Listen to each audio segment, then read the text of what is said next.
Hello दोस्तों, यह polity का फर्स्ट चैप्टर है और फर्स्ट वीडियो है। बिहार अम्बेडकर और महात्मा गांधी के मध्य 1932 में हस्ताक्षरित पूना समझौता में प्रावधान क्या था? हरिजनों के लिए आरक्षित सहित संयुक्त निर्वाचन क्षेत्र का। वह कौन सा अधिनियम था जिनसे भारत में सत्ता ब्रिटिश ईस्ट इंडिया कंपनी के से ब्रिटिश क्राउन में हस्तांतरित की गई थी? भारत सरकार अधिनियम 1858। निम्नलिखित में से किस अधिनियम द्वारा भारत के गवर्नर जनरल को अध्यादेश जारी करने की शक्ति प्रदान की गई है? भारतीय परिषद अधिनियम 1861 से। यह सिद्धांत कि स्वतंत्र भारत के लिए नए संविधान को तैयार करना मुख्यतः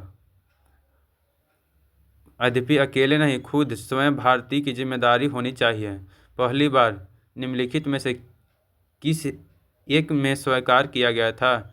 लिनथिंगो का अगस्त प्रस्ताव में स्वीकार किया गया था।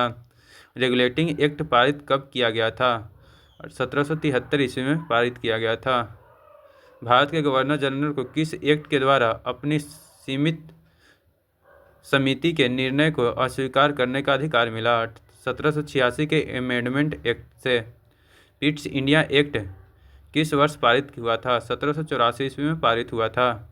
सम्राज्ञी विक्टोरिया ने 1858 की घोषणा में भारतीयों को बहुत सी चीज़ें दिए जाने का आश्वासन दिया था। निम्नलिखित आश्वासन में से कौन सा ब्रिटिश शासन ने पूरा किया था? देशी राजवाड़ों की यथास्थिति बनाए रखी जाएगी। मार्लो मिंटो सुधार का उद्देश्य क्या था? पृथक निर्वाचन प्रणाली था। मार्लो मिंटो सुधार बिल किस वर्ष पारित किया गया था? 1909 में पारित किया गया था। मुसलमानों के लिए अतिरिक्त निर्वाचन मंडल प्रारंभ में किसके द्वारा लाया गया था? मार्लो मिंटो सुधार 1909 के द्वारा लाया गया था। 1909 में इंडियन कैंसिल एक्ट के किस बात की व्यवस्था की गई थी? सांप्रदायिक प्रतिनिधित्व की बात की गई थी। मॉन्टेग्यू चेम्सफोर्ड सुधार में प्रावधानों का सार था प्रांतों में दोहरा शासन। 1946 के कैबिनेट मिशन 3 मंत्रियों से गठित था। निम्नलिखित में से इसका सदस्य नहीं था? लॉर्ड एमरी नहीं था। कैबिनेट मिशन योजना के विषय में कौन सा सही नहीं है? पाकिस्तान की स्वीकृति जो है यह सही नहीं है। भारत का संविधान लागू होने तक स्वतंत्रता के पश्चात इसका शासन किसके द्वारा चलाया गया था? 1935 के भारत सरकार अधिनियम के अनुसार चलाया गया था। भारतीयों को वर्ष 1947 में सार्वभौम सत्ता सौंपने की योजना निम्नलिखित में से किस नाम से जानी जाती है? माउंटबेटन योजना के नाम से जानी जाती है। कौन इसमें सुमेलित नहीं है? साइमन कमीशन से भारत विभाजन यह सुमेलित नहीं है, बाकी सब सुमेलित है। भारत शासन अधिनियम 1919 के अंतर्गत विधायिका का अंतिम निर्वाचन किस वर्ष में किया गया था? 1945 में किया गया था। अखिल भारतीय महासंघ की स्थापित करने का प्रावधान शामिल किया गया था भारत सरकार अधिनियम 1935 में। निम्न में से किस अधिनियम ने केंद्र में द्वैध शासन प्रणाली को स्थापित किया था? भारत शासन अधिनियम 1935 किया था। संघीय प्रणाली का पहला प्रयास भारत सरकार अधिनियम 1935 के द्वारा किया गया था।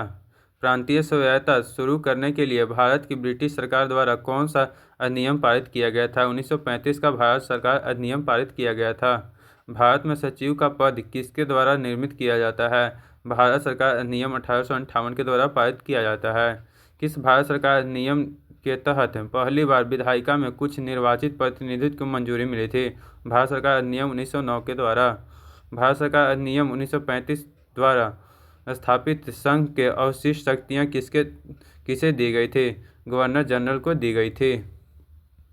किस अधिनियम को मॉन्टेस्क्यू चेम्सफोर्ड सुधार के नाम से जाना जाता है? भारत सरकार अधिनियम 1919 को।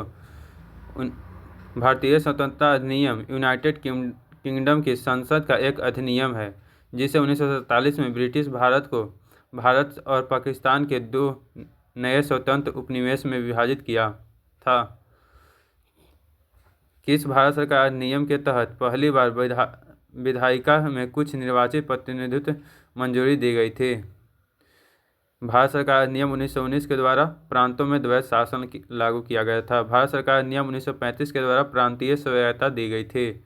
मार्लो मिंटो सुधार 1909 के द्वारा सांप्रदायिक निर्वाचन किया गया था। भारत परिषद अधिनियम 1861 के द्वारा सती प्रथा का अंत किया गया था।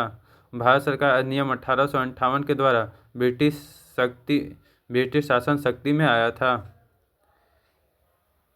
1784 का Pitt's India act British east India company के वाणिज्य और राजनीतिक कार्यों के बीच अंतर करता है।